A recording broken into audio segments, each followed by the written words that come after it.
Howdy, and welcome to Lee Reads, where I talk about the books I've been reading and enjoying lately. This is my reading wrap-up for the month of March, and apparently it was an accidental theme for strange creatures and or dragons. Starting with the shortest novel, it's one from my exploding TBR, Dragonflight #1 by Anne McCaffrey. This is an interesting little book. Surprisingly, it was actually science fiction rather than straight up fantasy. This world is being invaded over time by these dangerous red threads that basically cause rot and death wherever they land. The people who colonized this planet bred and semi-domesticated or entered into a symbiotic relationship with creatures that are basically dragons. These dragons and their dragon riders bond mentally, and they would be able to battle these threads. Lately, there's been less of a threat, so the civilizations have lapsed in their watch. They've lapsed in the vigil they're supposed to be keeping. They've let some of the old rules from the lore slide. There's a determined group of dragon riders who are determined to maintain the watch and stay prepared, even if no one else is. One of the main players in these dragon riders, his name is Filar, and at the beginning he rides off to the Lord's lands, surrounding their dragon stronghold, looking for a woman who may mentally be able to take on the task of bonding with a queen's dragon that's about to hatch. Enter Lessa, who is of a strong line, but her family was overthrown when she was a child, and she's basically been hiding and living in squalor for years, plotting her revenge against the lord that destroyed her family. Well, Filar and Lessa meet, and she winds up going up to the Dragon Rider's Keep. The story goes from there. I liked this one. I found myself thinking about the characters a lot when I wasn't reading, and I was eager to pick the book back up to see what was going to happen. I liked the relationships between the dragons and the dragon riders and how that all interplayed. It's an older book. There's a little bit of a strange kind of when dragons mate, which is a prominent part of what they need to happen in order to rebuild the numbers.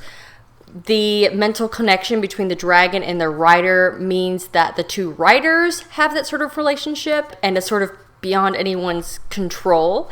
The only real problem I had with this novel is Filar. Every time he would get irritated with Lessa, which happened a lot because she was really headstrong, he'd shake her. I'm like, just stop shaking Lessa. Anyway, I liked it. I think I'm going to continue on with the trilogy. Another book featuring dragons, A Day of Fallen Night by Samantha Shannon, which just released. This is a prequel novel to Priory of the Orange Tree, and yeah, it's a big one. I read this one with dedication in order to be able to read it just in this month. I don't think that you need to have read Priory of the Orange Tree to like it.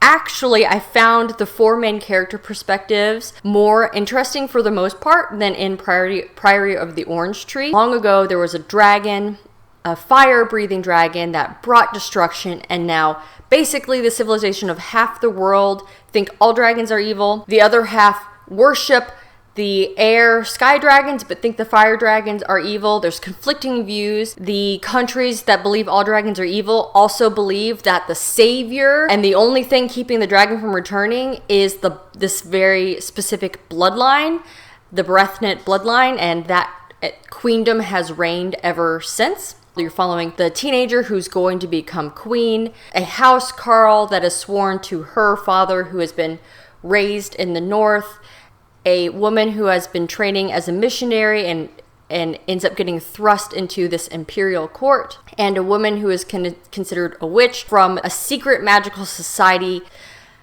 It's an epic fantasy, clearly very long, hard to summarize. There's a lot of politics in here, and of course, the eventual good versus evil battle. It did feel a little bit long, but I did still enjoy it. Next, I had an e-arc of Darkwater Daughter by H.M. Law. This is a piratical story. It's a wind witch who is looking for her lost mother. Speaking to the wind is highly prized by those who sail on ships. Your wind witch can speak to the wind and can make the winds go in your favor, bring storms to help you flee your enemies. However, they tend to be very ill-treated in this world, whether that's by being conscripted into the military or being captured and used by pirates, etc. So this young wind witch is determined to find her mother and get thrust into this ongoing drama of these pirates and the pirate hunters chasing them.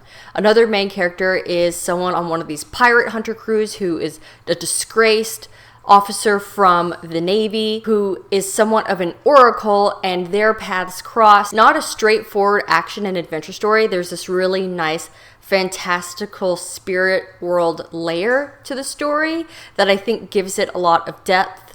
I liked both main characters. I got a little bit attached to them, and I would recommend Darkwater Daughter if you're looking for a fun but yet somewhat emotional read for the summer with a tiny bit of romance in there. Next, I wanted to try one of the Nebula nominees that I haven't read yet, which is a science fiction called The Mountain in the Sea. And this is about hyper-intelligent octopuses building a civilization and the scientist who is desperate to learn more about them. But it's coming in the scenario where these octopuses are becoming a little bit violent towards humanity, towards the people living in this area where they live. This overarching, domineering research society has prohibited anyone else except their researchers for being on this planet. They're willing to kill to protect the knowledge of what they have going on there. Not only does the novel discuss the idea of sentience and intelligence when it comes to these marine creatures, the octopus, but also there's a lot about AI in there and android and kind of what it really means to be human and what real relationships are. I felt that some of the thriller elements that were introduced kind of in the background were a little bit distracting, but it was an interesting little novel, and I'm glad that I read it. And last, I read Curse of the Chalian, another book that was on my exploding TBR list. I did a relaxed reading vlog as I read Curse of the Chalian, so I have a lot more details of my thoughts in that reading vlog. Curse of the Chalian is a new favorite book of mine. It really appealed to me. It's not exactly cozy fantasy, which is what it was presented to me as, but I did get very attached to the main character. There are intense personal stakes that kept me gripped with the story and really wanting to know what was going to happen, and I really liked the characters. It is about a man who was once a page in this noble house, had to leave to fight in these wars that did not have a good outcome for him, and is now returning somewhat as a broken man. And the leader of the house makes him the secretary tutor to the heir of the house, and they get pulled into political maneuvering from there, and it draws in stuff from his past, and it was just really good. Check out that reading vlog for more. A really interesting magic system in the form of their religious order that was built into the plot. And I think that was the favorite book that I read this month. Thank you so much for watching. Please don't forget to like this video and subscribe if you have not. That really helps my channel out. Let me know what book was your favorite that you read this month, or if you've read any of the ones that I just talked about. And as always, don't forget to support your local library. Thanks.